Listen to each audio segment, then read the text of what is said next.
Top, bon, j'imagine que c'est bon. Donc bonjour, bonjour à tous, merci de m'avoir rejoint. Donc l'idée de cette session, comme a commencé à l'expliquer Patrick, c'est vraiment de commencer par les bases. Moi, j'ai un profil justement qui n'est pas du tout développeur. J'ai découvert Graph API il y a maintenant un peu plus de 3 ans. J'ai commencé à jouer avec, j'ai commencé à me prendre plein de murs. Et ça a été très difficile d'apprendre, de trouver les ressources, etc. Et aujourd'hui encore, je continue de découvrir des ressources d'information, des outils qui peuvent m'être très utiles et qui sont très utiles pour toute personne qui travaille avec Graph API, qu'elle soit développeuse ou non. Et j'insiste vraiment sur ce point parce que moi, je viens beaucoup plus de l'écosystème collaboration, productivité de Microsoft 365. J'ai un passif d'IT, j'ai fait de l'administration SQL, j'ai fait du consulting, j'ai fait beaucoup de Teams et c'est de là que j'ai fait le pas vers l'automatisation de la Power Platform et donc l'utilisation de call HTTP, d'API et la découverte un petit peu de ce début d'écosystème qui appartient quand même plus au monde de développeurs. Donc sinon, pour me présenter très vite fait, je suis consultant et lead sur la partie Power Platform et Teams chez HubCollab. Et vous avez pu voir aussi une session d'une autre personne de notre société qui était Gilles ce matin.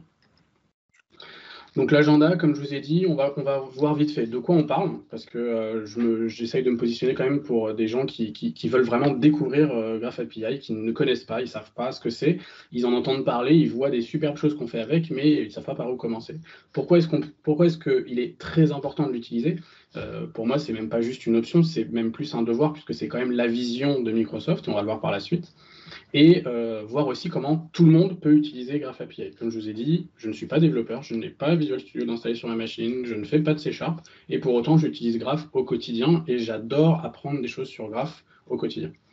Comment est-ce que rapidement on peut plonger dans l'utilisation de Graph? Comment est-ce qu'on va pouvoir se projeter, se lancer, découvrir et commencer à utiliser très rapidement, sans coût, ou alors avec des coûts de l'ordre du centième de centime d'euro?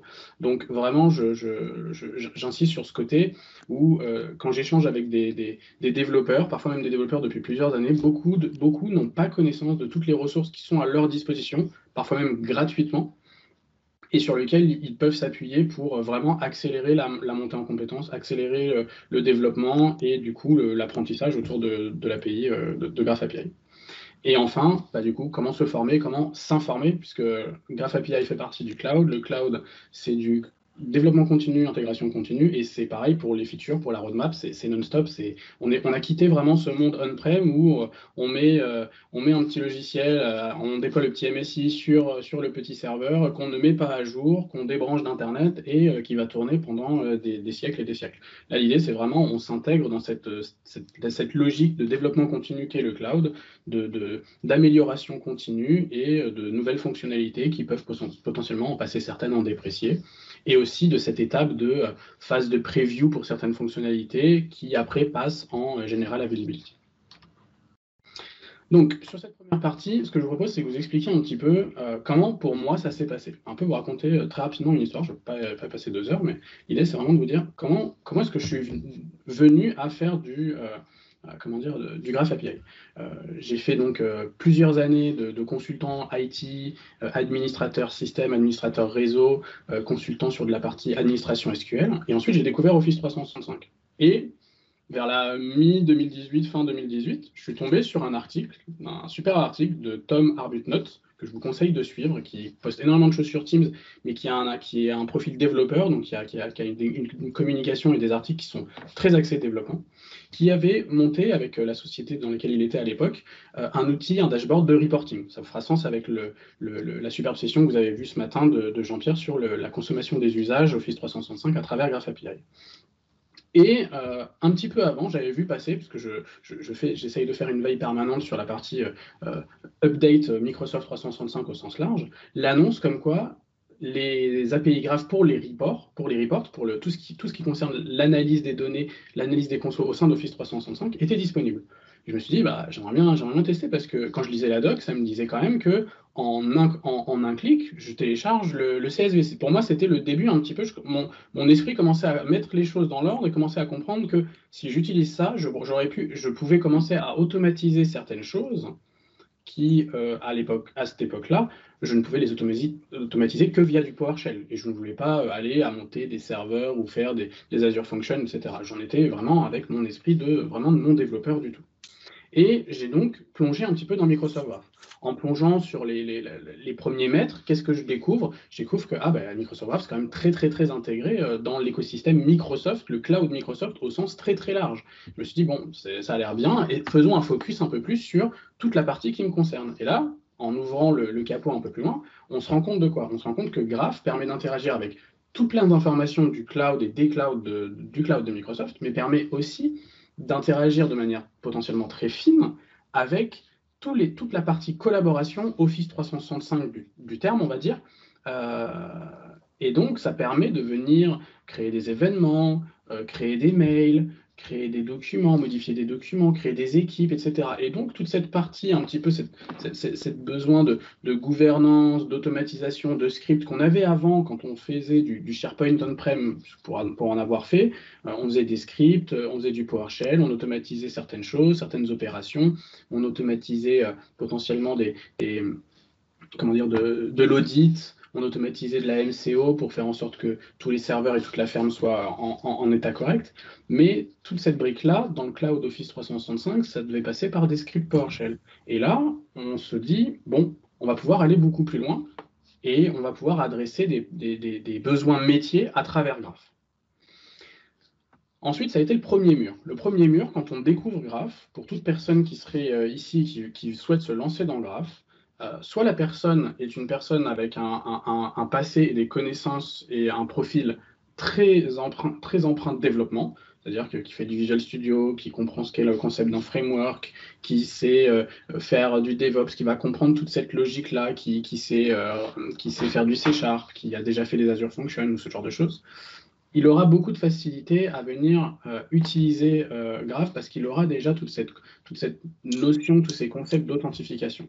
Et ce qui se passe avec l'utilisation de Graph pour des personnes comme moi qui ne sont pas développeurs et qui ne font pas de développement au quotidien, ça a été de bien comprendre le concept de l'authentification.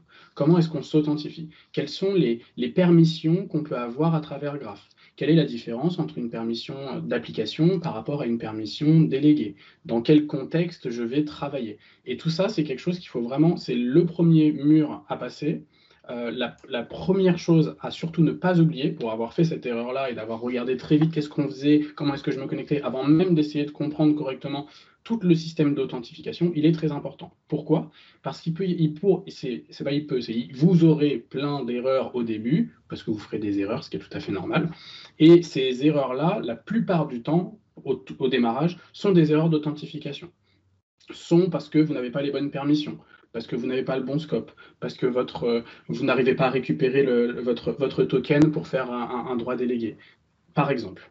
Et donc tout ça, il faut bien le prendre en compte et faire un gros focus dessus quand vous voulez démarrer sur Graph API. Ne foncez pas tête baissée, commencez vraiment par ça, avant de commencer à regarder tout ce qui est possible de faire. Maintenant, il y a une solution pour toute personne qui regarderait cette vidéo ou qui serait aujourd'hui présente, c'est vraiment le fait de se dire que si vous n'êtes pas développeur, vous ne souhaitez pas le devenir. Moi, ma vision, ça a toujours été, je ne veux pas devenir développeur. Je fais d'autres choses. J'adore le développement, j'adore suivre l'actualité autour du développement. Je comprends pas tout, mais j'ai pas envie de faire du Visual Studio Code, de faire du Visual Studio, excusez-moi, de compiler, de faire du framework parce que je fais d'autres choses. Mais pour autant, j'aimerais quand même pouvoir utiliser Graph API parce que du coup, je me sentais un petit peu lésé et je m'étais dit, il y a un super outil, je peux pas m'en servir parce que je sais pas faire du Visual Studio, c'est pas normal. Et en creusant, on se rend compte que du coup, on découvre ce qu'est une API et on commence à comprendre que, ah ben non, une API, du coup, c'est pas ça. Je vais pouvoir la consommer directement à partir d'outils, potentiellement d'outils que j'utilise déjà, même des scripts. Bon, je voulais quitter les scripts. Du coup, je me suis dit, eh bien, qu'est-ce qui me reste comme option? Il me reste la Power Platform. Et la Power Platform, à travers Power Automate ou même à travers d'autres outils, on a la capacité de venir envoyer des requêtes, interagir avec Graph API, collecter de l'information, envoyer des requêtes, récupérer des réponses, faire des actions. On a la possibilité d'interagir. Excusez-moi. Et c'est là que, du coup, on commence à s'arrêter parce qu'on a fait la partie authentification, on a compris la partie authentification, on a compris quel est l'outillage qu'on allait utiliser. Maintenant, on va pouvoir commencer à s'intéresser réellement aux capacités, au champ des possibles dans Graph pour nous. Et pour nous, je parle d'un point de vue collaboration, productivité.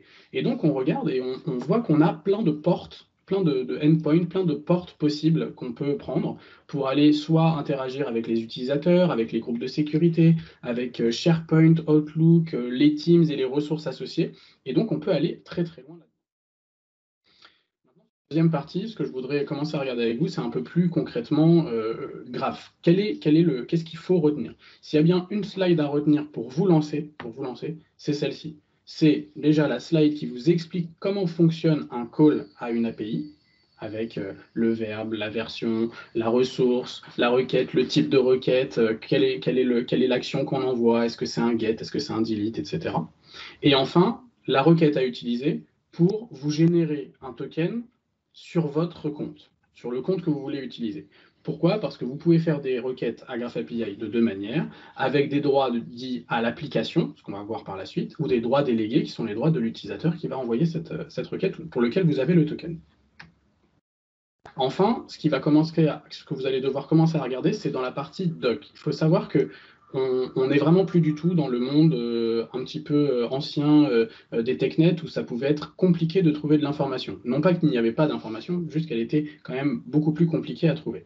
Et aujourd'hui, en 2020, on a un volume d'informations qui est tel que malheureusement, quand on prend des vidéos sur YouTube pour essayer de se former ou de la documentation, l'une des premières choses que je dis très souvent aux personnes avec qui je travaille de faire, c'est il date de quand ton article? Il date de quand ta vidéo? Parce que regarder du contenu autour de Graph API qui date d'il y a 4 ans ou du SharePoint Online d'il y a 4 ans, ça n'a plus de sens. Les choses évoluent tellement qu'il faut quand même essayer de rester à jour. Et pour rester à jour, il y a une documentation de référence, c'est la documentation de Microsoft. Et elle est très bien faite, elle a été améliorée dans les dernières années, et elle est vraiment aujourd'hui la référence.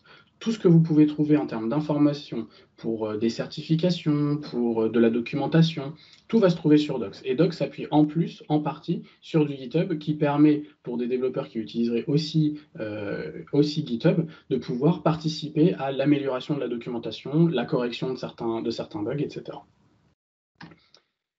Enfin, quand on souhaite démarrer et que du coup on n'est pas développeur, il y a une chose qu'on n'utilise pas tout de suite parce qu'on n'a pas connaissance de ça et parce qu'on ne sait pas encore que ça existe. Dans notre tête, on ne connaît pas. C'est quoi? C'est Postman. Postman, on ne connaît pas.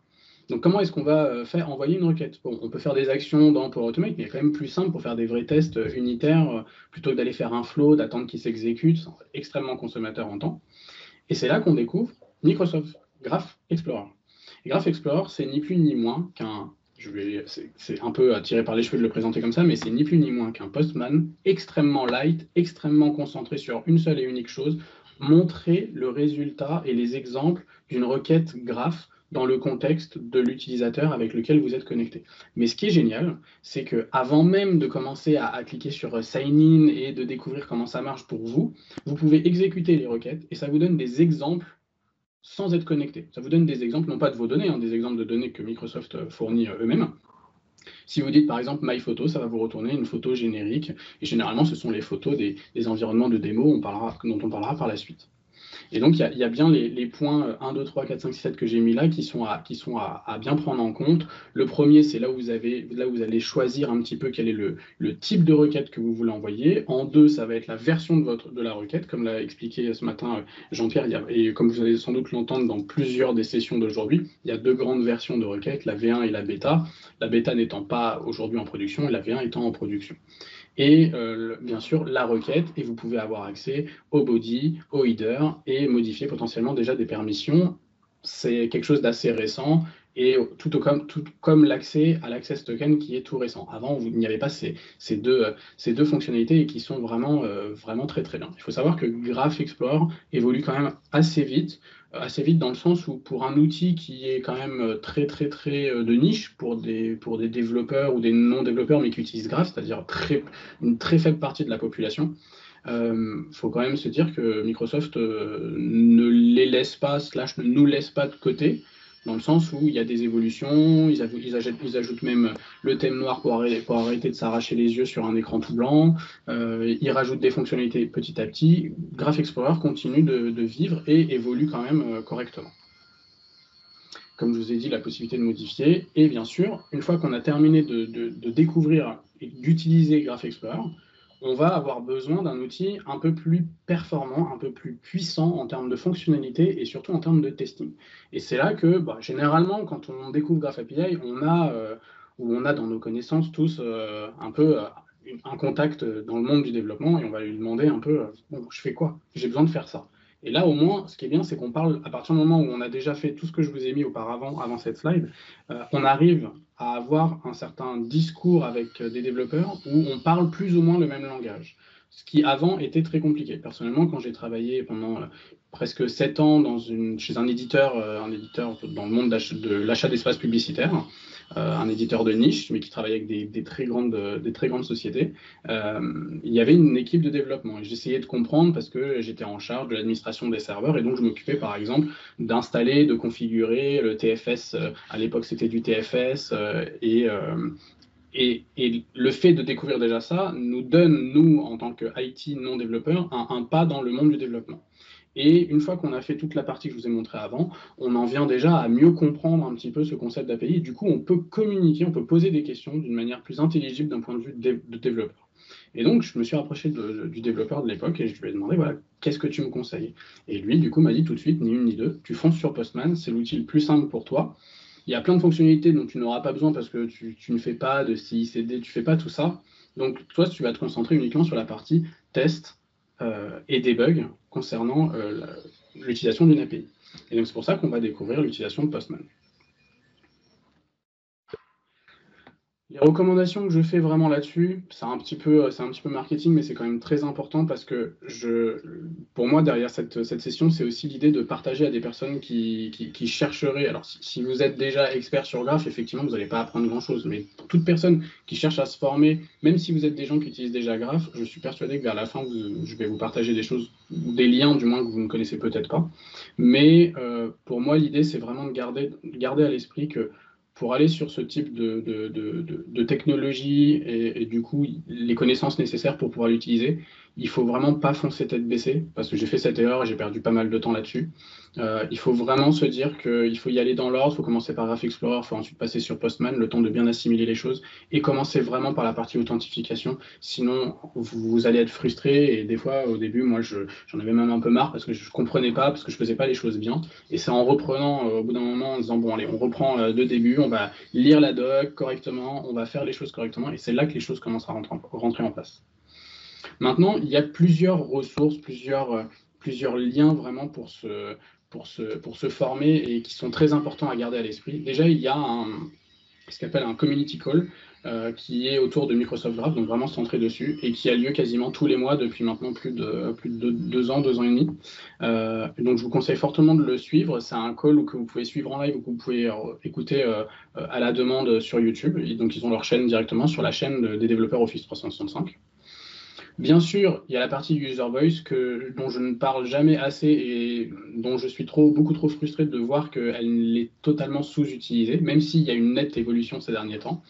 Là, typiquement, je me suis permis de rajouter pour faire la pub de mon user voice comment c'est affiché, mais l'idée, c'est vraiment que la vision de Microsoft, ou du moins comment moi je la comprends, c'est que depuis un certain temps, depuis quelques années même maintenant, la stratégie a été non plus de développer des outils dans leur coin et de proposer le tout au public, mais bien de travailler, ou du moins d'essayer de travailler le plus le main dans la main avec les utilisateurs. Les utilisateurs, ça peut être les développeurs qui travaillent sur le produit ou des utilisateurs finaux qui consomment un service, un outil, un produit. Et l'idée, c'est vraiment de donner, de capitaliser sur ce côté user voice, sur ce côté retour de feedback, puisque c'est les feedbacks qui vont nourrir même les besoins et les évolutions et un petit peu la roadmap. C'est très logique si vous écoutez vos clients, parce que en fait c'est ça, hein, les développeurs sont un peu les clients quand même de Microsoft, et Microsoft en a bien conscience de mon point de vue. Et du coup, c'est en écoutant ces clients, en écoutant les critiques, les besoins d'amélioration, que que Microsoft et que d'ailleurs toute entreprise est tout à fait en capacité de pouvoir centrer ses efforts là-dessus. Donc, il ne faut vraiment pas hésiter. Il ne faut pas hésiter non plus à partager, parce que la communauté, vous le voyez aujourd'hui, même si on n'est pas non plus 2000 dans la conférence, il y a une communauté qui est quand même très active, même en France. On ne dirait pas, tout le monde se dit oui, mais les Français ne sont pas très sur Twitter, etc. Oui, oui, mais il y en a quand même. Et il y a surtout des Français dans l'écosystème développement Microsoft 365 qui sont présents, qui sont actifs, qui font des choses. Et donc, il ne faut pas hésiter à partager sur les réseaux, sur LinkedIn et autres, ce qui vous permettra de partager aussi votre user voice, de le faire vivre, d'essayer de le promouvoir, d'avoir potentiellement des retours d'autres personnes qui vous diront comment ils ont contourné le problème en attendant potentiellement que Microsoft y réponde. Donc c'est vraiment très très important de ne pas oublier cette partie-là. Et du coup, où commencer? Où commencer concrètement? Eh bien concrètement, moi, là où j'ai commencé, c'est pour ça que je ne vous en ai pas parlé avant, c'était volontaire, j'ai commencé par une série qui a été postée en 2018. J'ai eu la chance, entre guillemets, si je puis dire, de la suivre jour après jour. C'était presque semaine après semaine. On se serait cru sur une série Netflix parce que vraiment, j'attendais impatiemment la publication de la part de Microsoft du nouvel article. Parce qu'ils avaient annoncé leur série 30 jours de Microsoft Graph. Et concrètement, quand j'ai vu ça, j'étais en pleine découverte. Je me suis dit, mais c'est génial, je vais enfin pouvoir comprendre, avoir de la vraie documentation. Parce qu'il faut savoir qu'à cette époque-là, trouver de la documentation, c'était très compliqué.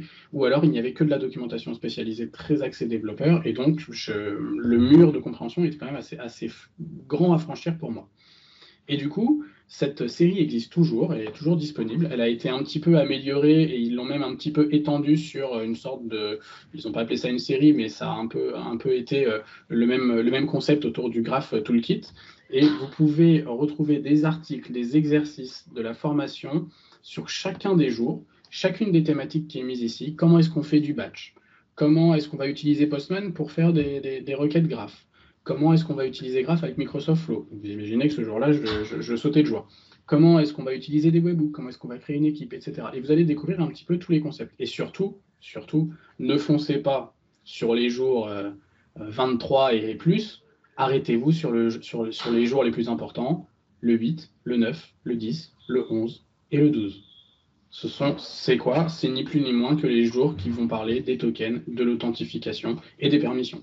Et si vous ne passez pas ce point-là, si ce point-là n'est pas clair, il faut rester dessus, il faut tester, comment est-ce que je fais un refresh token, comment je fais mon token, quelle est la différence entre les deux, comment est-ce que je vais lire un token. D'ailleurs, je crois que je ne l'ai pas mis dans ces slides, il faudra que je le rajoute. L'utilisation, par exemple, de lecteurs de tokens ou en tout cas décrypteurs de tokens qui le mettent dans un format qui est plus proche du JSON et totalement lisible et compréhensible. Et donc la partie Graph Toolkit que je recommande également qui est un peu plus récente que les 30 jours de Microsoft Graph que je vous ai partagé juste avant. Enfin, je vous en ai aussi déjà parlé sur la partie Docs, mais bien sûr, Microsoft Graph se retrouve où? Se retrouve sur GitHub. Donc vous pouvez retrouver l'intégralité excusez-moi, de la documentation ou même des calls. Et ce que vous pouvez voir, dont je vais vous parler juste après ici, c'est qu'il y a une collection propre à Postman faite par l'équipe même produit de Microsoft Graph. Et cette collection, elle est géniale parce que vous pouvez l'ajouter, vous avez tout plein d'exemples avec tous les paramètres déjà prêts et disponibles, vous n'avez plus qu'à rajouter les vôtres et vous pouvez tester directement dans Postman et vous pouvez importer, vous avez quasiment plus de 100 ou 200, là il y en a 120 mais je sais qu'il y en a eu d'autres. Et je ne serais pas surpris qu'on approche bientôt les 200 exemples de requêtes à utiliser, avec des focus sur Teams, sur les change, les subscriptions au change, comment est-ce qu'on va utiliser les OneNote, ou même la partie authentification et les batchs qui sont, de mon point de vue, les appels les plus importants à maîtriser, surtout quand on commence après, une fois qu'on a maîtrisé Graph, l'idée c'est quand même de commencer à concevoir des solutions, ou du moins d'intégrer ces interactions avec Graph dans des solutions.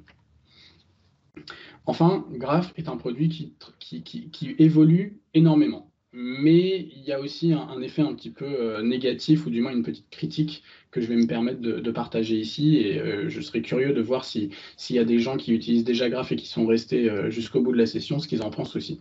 Ce qu'on voit quand même à travers ce slide, c'est qu'il y a quand même un focus assez fort de la part de Microsoft sur la partie collaboration et productivité. Donc vous pouvez comprendre un petit peu, parce que vous pouvez vous dire, mais il est marrant lui, il vient pas du développeur et il vient nous apprendre un peu qu'est-ce que c'est Graph, c'est juste pour les débutants, etc. Il fait pas de développement, ça nous intéresse pas.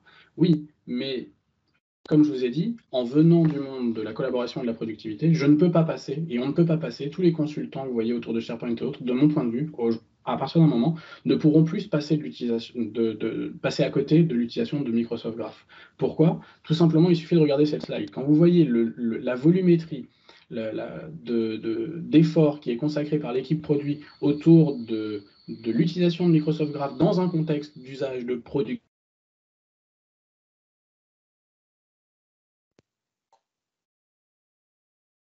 Allô, allô. J'ai perdu Adrien. Ouais, moi aussi, ça a coupé. Ah.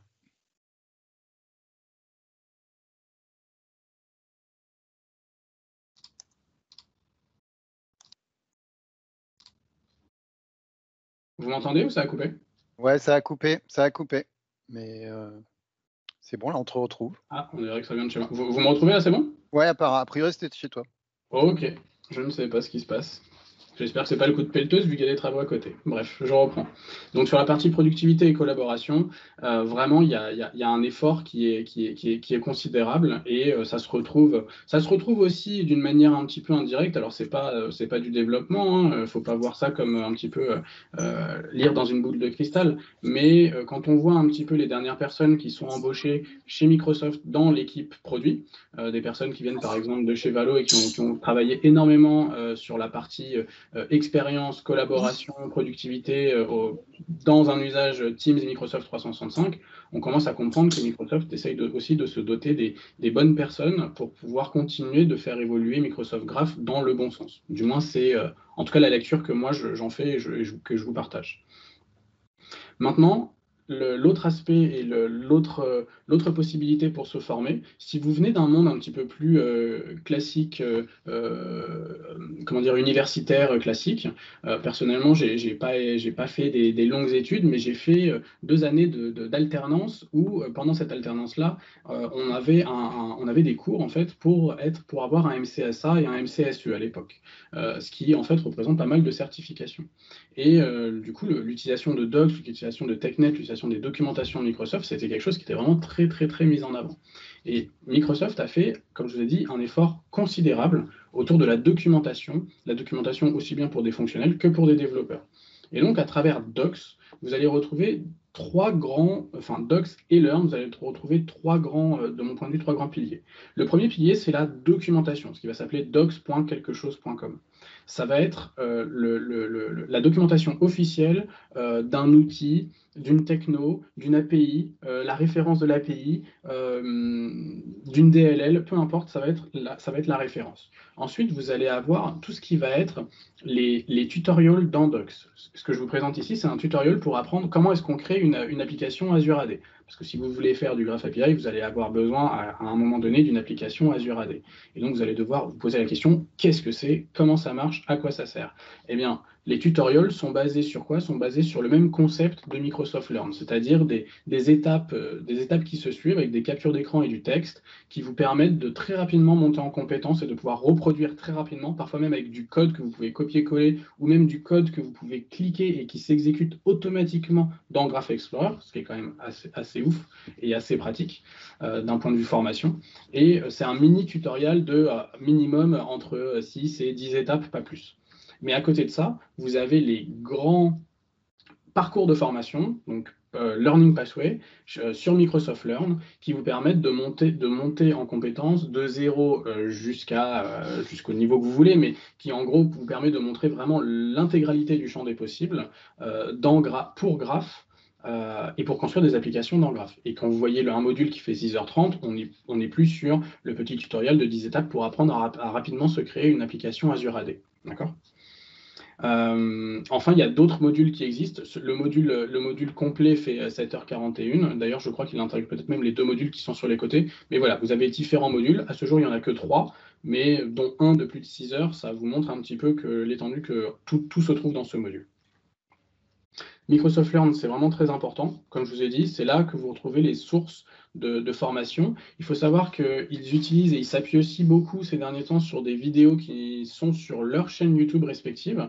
Et après, je vais vous partager des choses différentes qui sont sur leur YouTube respectif. Pourquoi? Parce qu'ils communiquent maintenant de plus en plus, et de par aussi le fait, à mon avis, du Covid et du confinement, communiquent de plus en plus sur le format vidéo. Ce qui peut être très pratique. Pourquoi? Parce que dans YouTube, vous avez maintenant des fonctionnalités de recherche et pas d'indexation, c'est de sommaire dans la vidéo qui vous permet de jumper directement sur un créneau qui va vous intéresser. Maintenant, ce que je vous propose de vous montrer rapidement, parce que je sais que c'était quand même une session un peu courte, quelque chose qui très souvent j'entends et me fait un petit peu grincer des dents parce que je suis pas d'accord, mais j'attends vraiment qu'on me prouve le contraire pour me dire peut-être que j'ai tort, parce que je n'ai pas la science infuse. Aujourd'hui, je rencontre beaucoup trop de personnes et dans ce cas-là, beaucoup trop de développeurs qui se plaignent de ne pas avoir ou de ne pas connaître comment se créer rapidement un environnement. Qu'est-ce qui est à leur disposition aujourd'hui? Il faut savoir que Microsoft, comme je vous ai dit, Microsoft, pour moi, considère que les développeurs sont quand même leurs clients et ils mettent quand même l'effort sur qu'est-ce qui est à disposition des développeurs. Et contrairement à ce que les développeurs peuvent penser, parfois les développeurs sont même mieux lotis que des gens étant un peu plus proches de Microsoft au niveau de la communauté. Typiquement, les environnements développeurs sont des environnements beaucoup plus fournis en termes de licence, en termes de capacité, qu'un environnement MVP, par exemple. Et c'est d'ailleurs pour ça que, personnellement, je travaille sur un environnement développeur depuis maintenant plus de 3 ans. Et je n'ai pas perdu de données. C'est pareil, parce que très souvent, ce que j'entends, c'est oui, mais les environnements, ça dure pas longtemps, on va perdre tout ce qu'on fait, etc. Je préfère payer mon environnement, mais ça me coûte cher, je suis pas content. C'est un peu les discours contradictoires entre ça me va pas, mais du coup, je paye et je suis pas content. Ce qui, de mon point de vue, est un petit peu faux, parce que on a la possibilité de très rapidement se créer un environnement. Je vais vous le prendre, je ne l'ai pas ici, mais je vais vous le montrer après. On a la possibilité de se créer un environnement développeur qui va contenir 25 licences Microsoft 365 E5 avec potentiellement 25 utilisateurs et des données, des samples de données, ce qui aussi est très important d'un point de vue développement. Pourquoi? Parce que quand on fait du travail autour de Microsoft 365, qu'on fait des exemples, qu'on fait des tests, on a besoin d'avoir de la donnée. Qu'est-ce qu'on va faire? On va faire avec nos petites mains de la fausse donnée, des faux SharePoint, des fausses photos. En gros, on va recréer presque une mini-entreprise fausse juste pour avoir des données, alors que Microsoft a la possibilité de vous fournir ça. En un clic, ça se provisionne automatiquement chez vous. Et vous pouvez provisionner des sites, vous pouvez provisionner des équipes, des mails, des utilisateurs avec des photos, des profils, etc. Ce qui derrière, après, quand vous développez des solutions, vous permet tout de suite d'avoir de l'information. Et ça, c'est très pratique. La seule chose qui est importante à prendre en compte, et c'est un petit peu le petit tips que je vais partager, c'est que quand vous créez un environnement, je vais essayer de voir si je l'ai ici, ouvert, programme.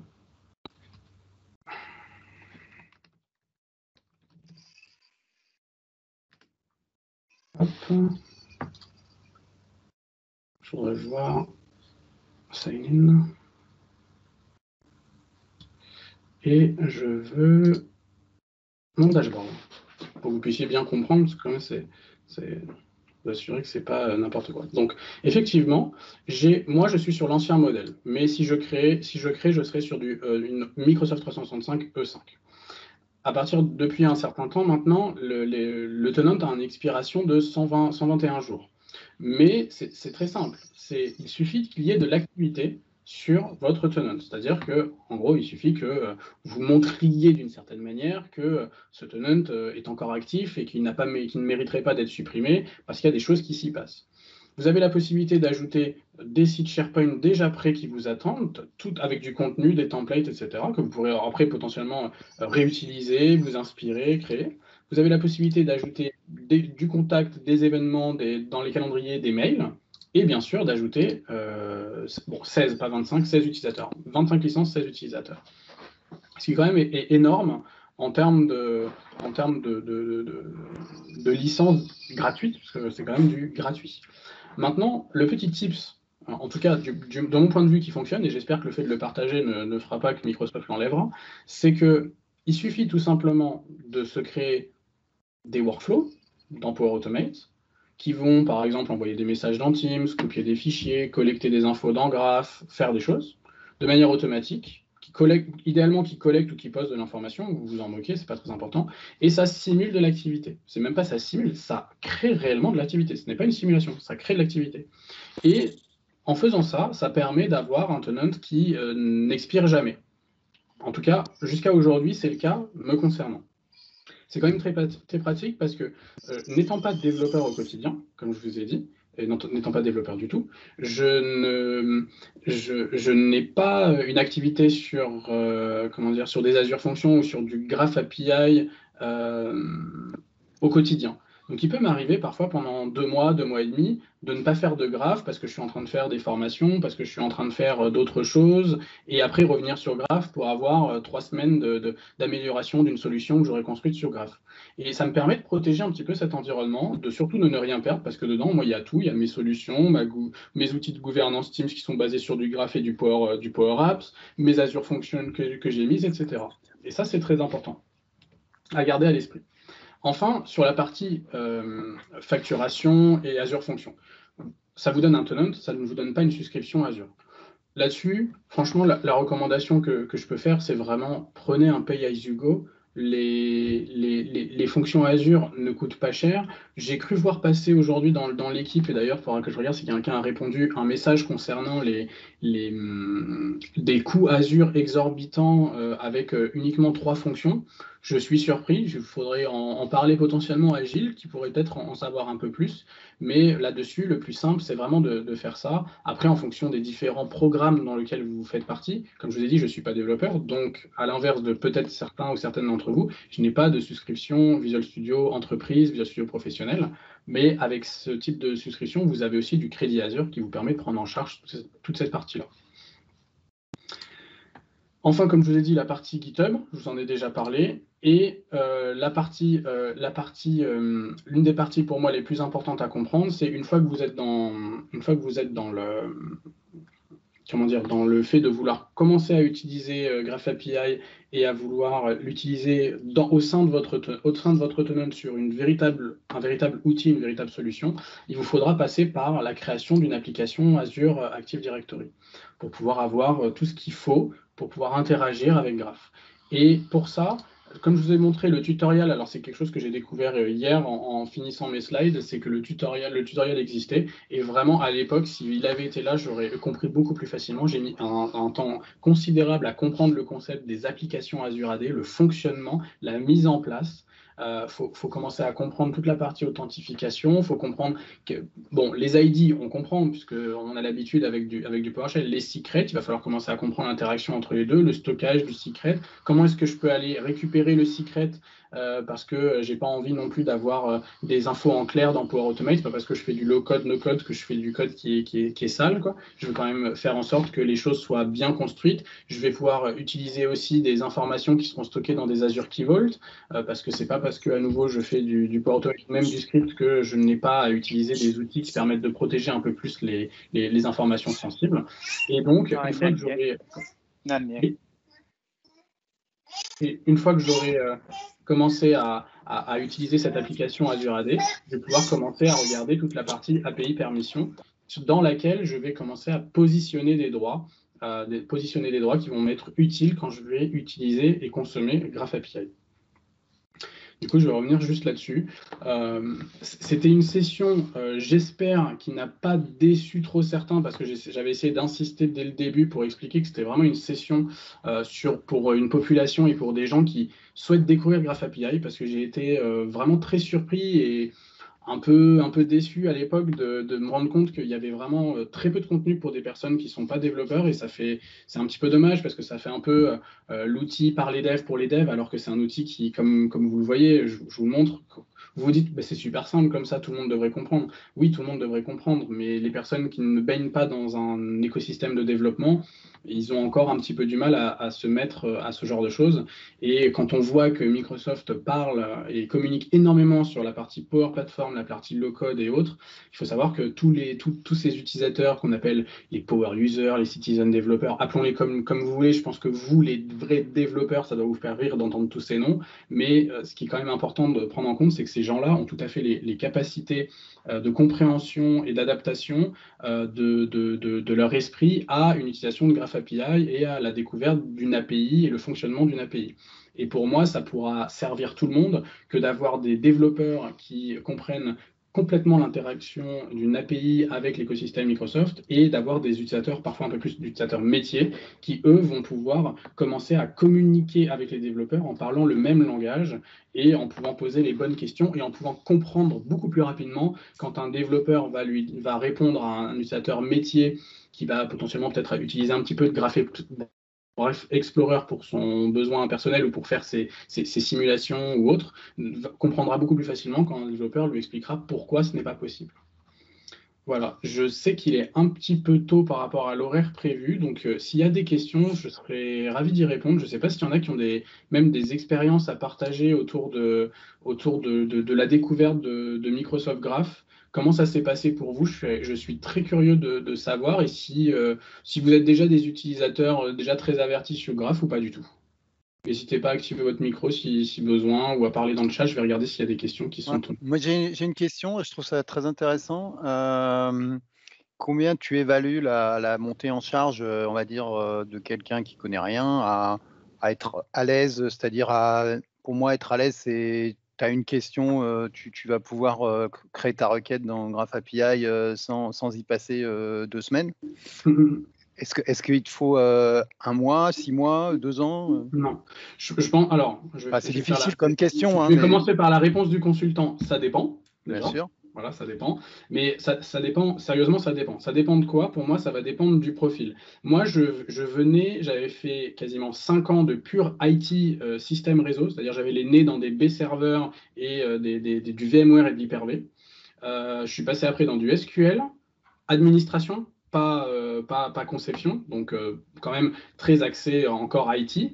Et après, j'ai découvert SharePoint, Office 365, et j'ai commencé à baigner dans le PowerShell. Et quand j'ai commencé Graph API, j'avais déjà tout ce background-là. Donc, ça m'a permis déjà de passer certains bien sûr. Maintenant, quelqu'un qui vient avec un background développeur, il va aller très vite. Pour moi, quelqu'un qui vient avec un background développeur, il sait déjà ce que c'est une API, il sait déjà que ça fonctionne, il sait déjà utiliser Postman. Si on se projette plutôt par exemple... Quelqu'un qui n'est pas développeur. Voilà, l'alternant qui sort des études... Mais qui connaît déjà... Et qui connaît SharePoint, qui connaît Teams, on va dire, en tant qu'utilisateur. Et qui a quand même quelques notions de développement des concepts. Enfin, je veux dire, il faut quand même comprendre le fonctionnement du web, avoir déjà parcouru un petit peu le menu F12 quand on est sur un site web. Pour moi, quelqu'un en 10-15 jours grand maximum, avec les ressources que je vous ai montrées, il a tous les outils pour.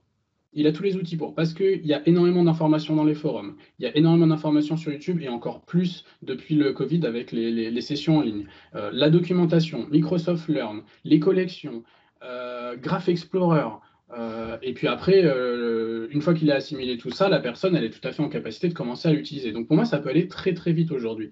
Et justement, moi, j'ai mis beaucoup plus de temps. J'ai mis quasiment 1 mois et demi. Bon, en parallèle du travail, bien sûr, hein, pas en étant à 100%, mais j'ai mis 1 mois et demi à être très à l'aise, pour arriver à être très à l'aise, de zéro pour arriver à être très à l'aise, tout simplement parce qu'à cette époque-là, et pour avoir fait ces slides assez récemment, qu'est-ce que j'ai fait? J'ai découvert qu'il y avait très peu de contenu. J'avais l'impression d'être à l'époque du 56K chez mes parents quand je cherchais des solutions pour des jeux vidéo. C'était mission impossible de trouver du contenu. Mission impossible.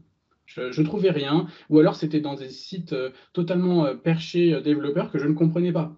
Moi, c'est simple, dès que je voyais du code C# pour illustrer quelque chose, je n'arrivais pas à le comprendre, parce que je ne fais pas de C#. Donc tout de suite, il y avait des gros blocages comme ça pour quelqu'un comme moi qui n'est pas du tout développeur.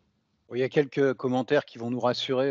Moi, je me mets comme Adrien dans les non-développeurs, parce que les développeurs, visiblement, galèrent aussi. Donc, c'est pas forcément... Alors, difficilement pour moi, qui suis une développeuse depuis plusieurs années, j'ai galéré pas mal avec les API liées à Power BI Embedded.